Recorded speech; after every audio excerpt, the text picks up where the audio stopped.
Hey everyone, welcome back to another Stryd coaching webinar. As always, my name is Evan, and today I am again joined by Steve Palladino. Steve, how are you doing today? Doing great. Fantastic. Great day. Thank you. I am so excited to talk yet again about running and training and racing with power. We just had, this is being recorded in like the second week of December. So that usually means in Sacramento, California, in the United States, the California International Marathon has just happened. That's where my PR is. It's where my second fastest marathon PR is as well. It's a great course. It's a really fun course. And you just had a few athletes run. And today we're going to dive into a little bit of their training data, their racing data, and we're going to talk about, kind of their unique considerations because you've been working with both these athletes for a while. And so I think that this type of webinar and this structure really helps not only talk about your expertise with running, training, racing with power, but also any coach watching this, any athlete that has a coach that is watching this knows working with individuals is one of those things where you just learn stuff over time. If you give a certain target and stuff like that, that some athletes will fall in a certain way. And so I'm really excited to look at two kind of individual use cases. Both of them had great performances, and there are tons of pieces of wisdom to pull out of both performances. So we'll pull up initially, we're going to talk about one of your athletes, Nicole Lane, who's an Olympic trials qualifier. The other athlete is Nick Spector, who's also an Olympic trials qualifier. So it's a pretty elite bunch. And we're going to talk about Nicole's data first. Maybe we're going to start with, you like to call it the 10,000 foot view, which I guess feels a little less high when we're here in Boulder at 5,000 feet already. But if you're at sea level in California, it feels a little bit taller and stuff too. But I would like to turn the floor over to you to go through Nicole's stuff, and then we'll just progressively talk through, sort of the training load and race day and stuff like that. So, Steve, the floor is yours. That's been a big improvement for her. We talked about, how we change the long runs, how we do the tempos and progressions, et cetera. But no, the easy days are as important. And as we segue into Nick is he's a classical elite. Let's go really easy on our easy days. He's usually like 70% of threshold power on his easy days. So it's like I don't even have to hover over that, but Nicole, I'll hover a little bit on those easy days. I am also a person that runs very easy on easy days, so I think I'm more in Nick's camp. Yeah. Again, there's athlete differences, and you have to identify what they are, and you have to coach to those differences. And there's little nuances. You want to stress this for one, stress this for the other. And there's a great example, the differences in the way they do their long runs, but that's not something to it's just an easy, the way they do their easy runs.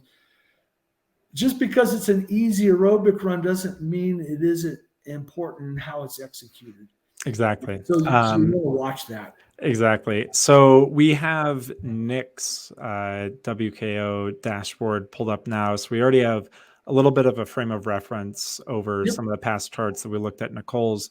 But we can go through the same sort of flow of just talking through sort of general buildup and then highlighting some of the differences, because you mentioned Nick runs a little bit more volume and maybe there's some differences in the training prescription there. Yeah. Here, this is Nick's volume for the last, there's a couple of taper weeks in here, but there's his volume for his 8-week block for this race. That's in kilometers. There's his volume in miles. So, he did a lot of 105 to 110 mile weeks, and then tapered 89. And the 80 is skewed by including the marathon. So there's Nick's volume. Here's Nick's training load, which we talked a little bit about. And very, very nice ramp. And then as we started backing off and tapering, you can see his training stress balance went positive. Chronic training load flattened out. All the blue lines are races. And Nick, I mean, both Nicole and Nick work. So they make a living working, and they also run. But Nick makes a little money here and there in his races too. So there's sometimes we'll have him race in a race that has prize money just to get a little extra cash. But here's something to this is a pretty nice build, as you see. But I'm going to scroll down. Let's look at this intensity load over here and look. See all this flat stuff? It wasn't until the beginning of October where he really started getting into training in earnest. And let's look at a 6-month view. Look where he was on a nice ramp, and then he got patellofemoral syndrome. He got knee pain. So look what that did. This was back. This is back in August, basically August through the beginning of September. So he lost a little bit there, and then we had to ease him back into training and then get into that ramp. So I think that Nick, had this not happened, we can sort of see the trajectory of the chronic training load. He may have been up here if we kept that trajectory. His training load might have ended up where my cursor arrow is instead of down here if we didn't have that little dip. So that was unfortunate at that point, but fortunately, the other side of that, the glass half full part, is that he recovered from that in time to get a really nice load, nice progression. Here's a quick look at his long runs and so forth.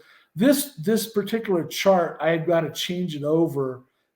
It doesn't reflect doubles, and Nick, meaning a double day, will add on top of the bar instead of hiding 2 bars on top of each other. So this chart is not really good for someone that doubles. And I've got another version, which I'm looking forward to changing over. But Nick is a double. He doubles pretty much every day. And it's to me, my thing with him is occasionally I get him, okay, we got to do a single on here to get some taper for a race.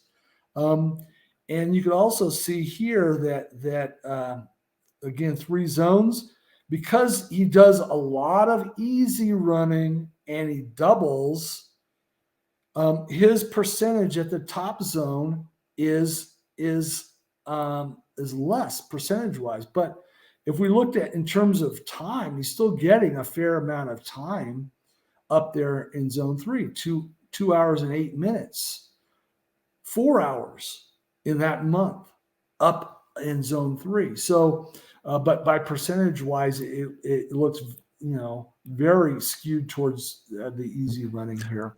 Maybe that's a quick, interesting point, because we looked at this same chart for Nicole. And Nicole wasn't necessarily running as much total volume and as many doubles. But the thing that is not changing is, in terms of like comparing both of these charts, is both these athletes are targeting a 26.2 mile race or a 42 kilometer race, right? And so the relative volume maybe to like race day versus just their total training volume is something that's interesting too, I think. So like you mentioned, Nick adds a lot more easy runs in there and adds a lot more of that easier overall training volume, which just diminishes the percentage that that zone 3 and that higher zone stuff takes account for. But it doesn't mean he's running any bit necessarily less or not as prepared for those zone 3 and that like a little bit higher intensity. It just means it's a different sort of comparison there too. So pointing out these 2 different athletes too, I think is really interesting to show a chart like this. Yeah, and Nick has a humongous aerobic engine. As you can imagine, he's, a lot of easy aerobic running and a lot of volume. So he's got a big aerobic engine. The thing training for Nick for marathon is more race preparation. So one of the things we worked on in this training block is he doubles, and what I wanted him to do is get into doing tempo in the evening of his interval days, and to add that additional race specific or just higher intensity than marathon power, but more race prep. Getting a day where yes you're doubling, but we're gonna shift it into more into this top of zone 2, bottom of zone 3, and the same thing with Nick as Nicole, getting the cut down at the end of the long runs. That we did a little of that. We need to do a lot more of that. I'll just the people that are following my training plans, my pre-established or pre-written training plans, and they're following that. They're doing the stuff that I'm trying to get Nick and Nicole to do, at least in the long runs. Do you want to go into the load, or do you want to go into more specific race stuff at this point? Let's take a look at some of the more specific race stuff, because I feel like his example had slightly different execution on race day, and then maybe you had and we can talk about this after, the same sort of thing of how we arrived to giving that goal prescription.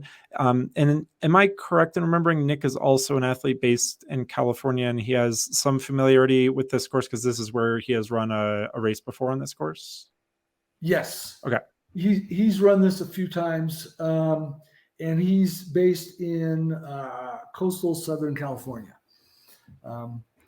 He went to high school in Sonoma County, which is where Nicole went to high school and where I lived for a long time as well. But now he's in coastal Southern California. So Nick, here's another little thing: getting elite athletes to do a CP test, or even structured testing is a lot more challenging than some of the other athletes that I coach. So if they're racing and they're racing 5K, they're racing 10K, I get a good read on their threshold power. Well, Nick it was a process in this build to get a read, because again, we're trying to get all this training block into this 8 weeks after that knee injury, getting the testing done was he had a few races, so I was able to get a gauge.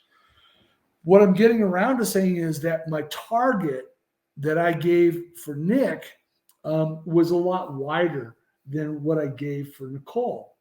And for Nick, all I need to do is I go, okay, you're in about 217 shape.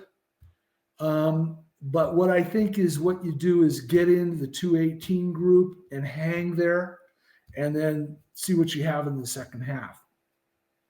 So for Nick, I knew what his power targets was, but I actually translated that to more in terms of what groups he should get into, which as an elite, you can do that because there is that, who's who, and who you should be racing with, and what's the right group.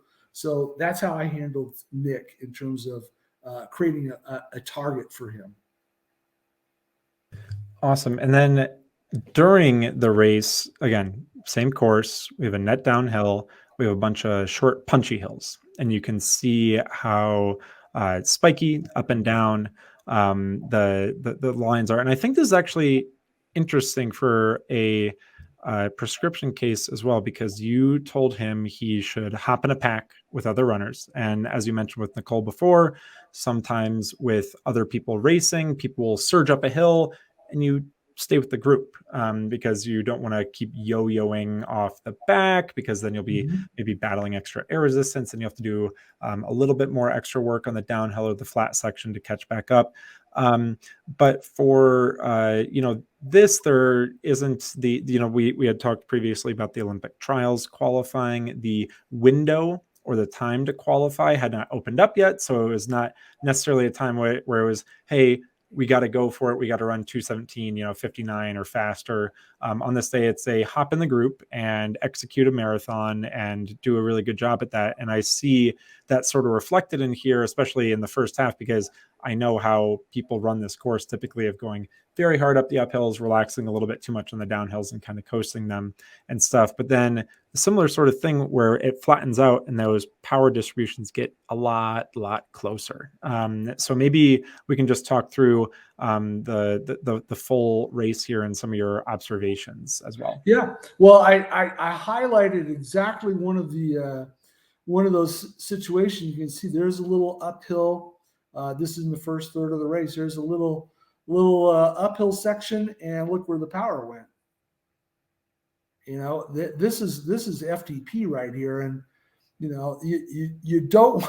This line right here is threshold power. This first horizontal dotted line. You don't like to see a lot of excursions over FTP in a marathon, because in those excursions it's like you're utilizing your glycogen. You're going into heavy glycogen use at that point, a much more rapid rate. So you're burning stuff up that you're going to need later on. So let's go into this now. Nick had the misfortune of having some GI issues on race day. And so he had two GI breaks, and I'm putting that in quotes, two GI breaks here, that amounted to about a minute and 50 seconds, nearly 2 minutes in this little gap right here, and this little gap right here, where you can see he stopped for his potty/GI break. So that was about nearly 2 minutes. He ended up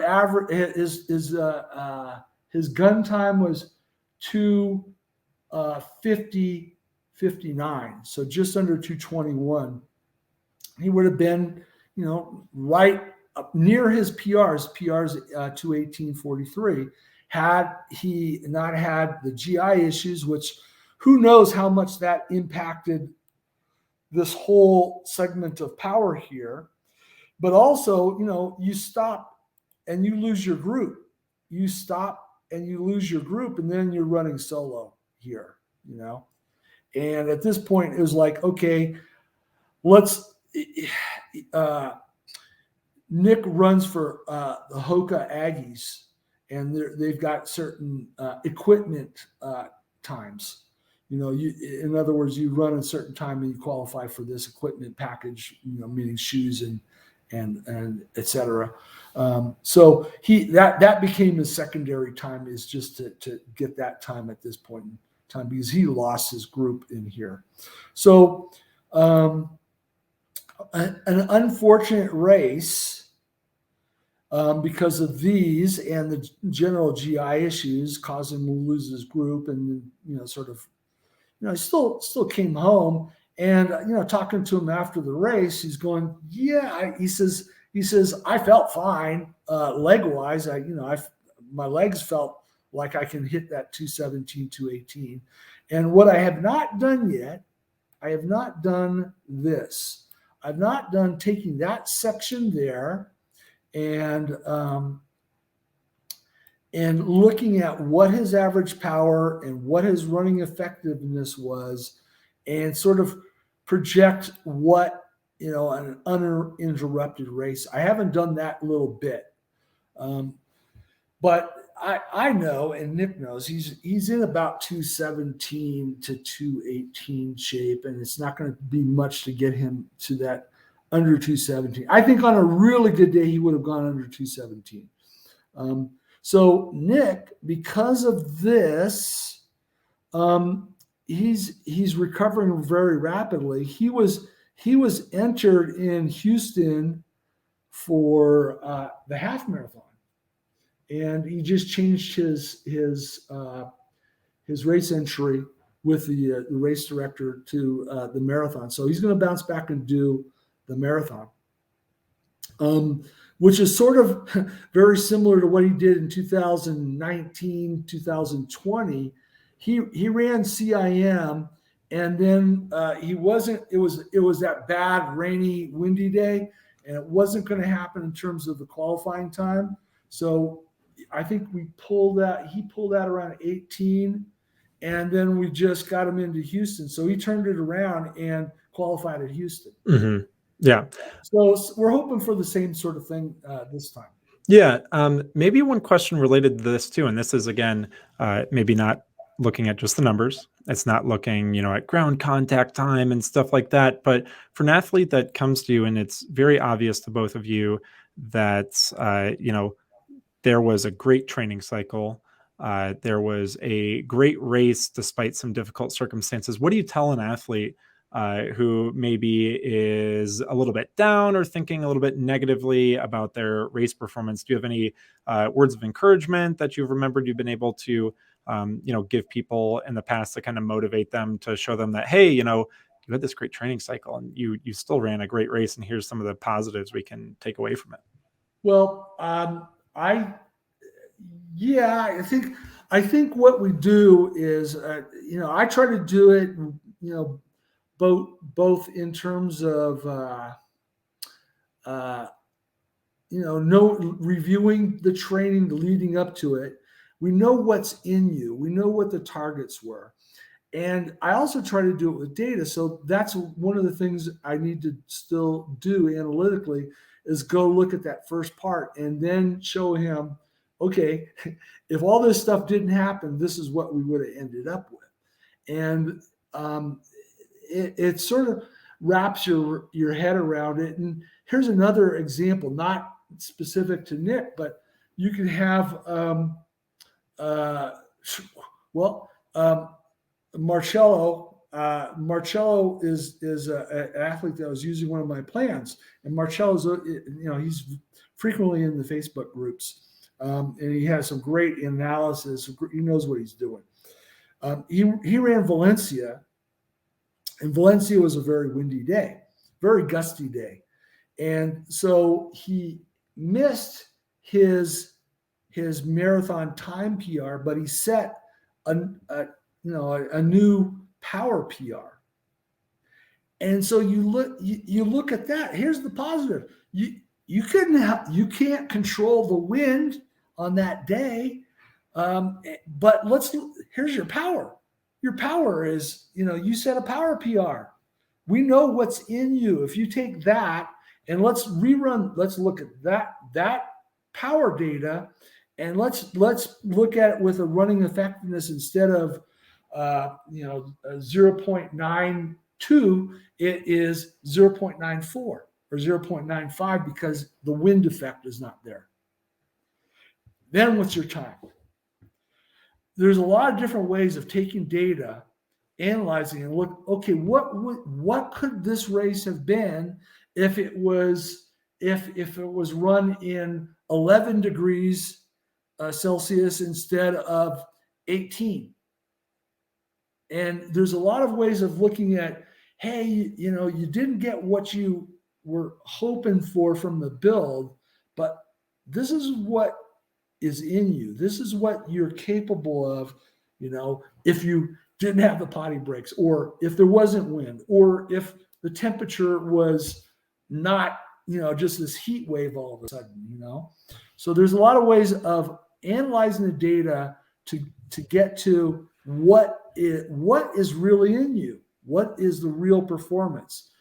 And once you're tapping into that, once you know what you're capable of, reestablishes the confidence level, I think. Yeah, absolutely. Are there any quick points that you can surmise from the comparison of the first half and last half? Like we looked at Nicole's, kind of mentioned, a couple percent improvements I for was power and stuff like that. But maybe for Nick's, yeah, what's the examples we can pull out? well. I'll come up here and say RE minus 1.7%. Again, course specific, I think. This surprised me a bit. I was expecting, from looking at that chart, I'm going to switch. I was expecting that there'd be a greater negative power split, but you can see that he actually was he was in the process of ramping power in through here, so that I think skewed this report. But that surprised me. It wasn't nearly as bad as I thought, and again, to me, it tells me that he's got the goods to go for the time that he wants to get. That's awesome. For him, you mentioned he typically runs a lot of volume. Do you find for the after a marathon, again, after you debrief, decompress, kind of go through some of that time down, do you find that he's very eager to get back into running the doubles, or what is your strategy typically coaching an athlete like him? Well, I mean, he's already, when he did a couple of bike day, and then he had his first run on Wednesday. So it's singles right now. It's just let's work through the soreness and get to singles. But depending on where his legs are at, I think he's gonna do a longer run this in 2 days. And then we'll see where his legs are at and how soon we get back to doubles. For him, doubling is like us breathing. It's not a concern where if I had another athlete recovering from a marathon, it'd be quite a few weeks before I'd get back to the double. I would want to lock in the single day training and then start adding to the double day. For him, it's going to be dependent on how he's feeling, but I think it's going to be quicker back to double days than most. But the other factor in absorbing what I just said is that he's got a quick turnaround. He's got Houston, so right. So and why such a quick turnaround?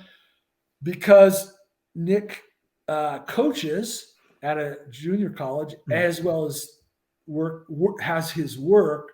So there's a period where once the JC athletics gets going through, when that's done, it's not going to be optimal for him traveling to races. So it's like, get it in now, or otherwise the next one would be sometime in June. Right. We have to look. I think that's grandma's or something like that.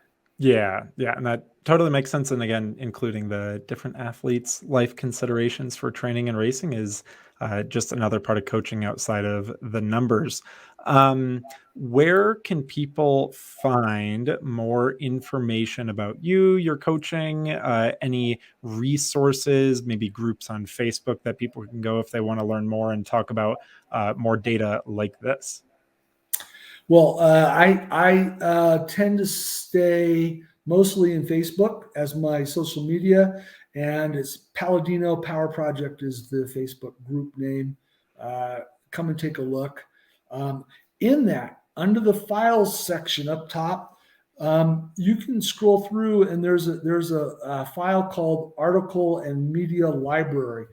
Every article I've written, podcast that I've done, every Stryd webinar that I've done with Evan is all linked there. So there's a lot of reading material there.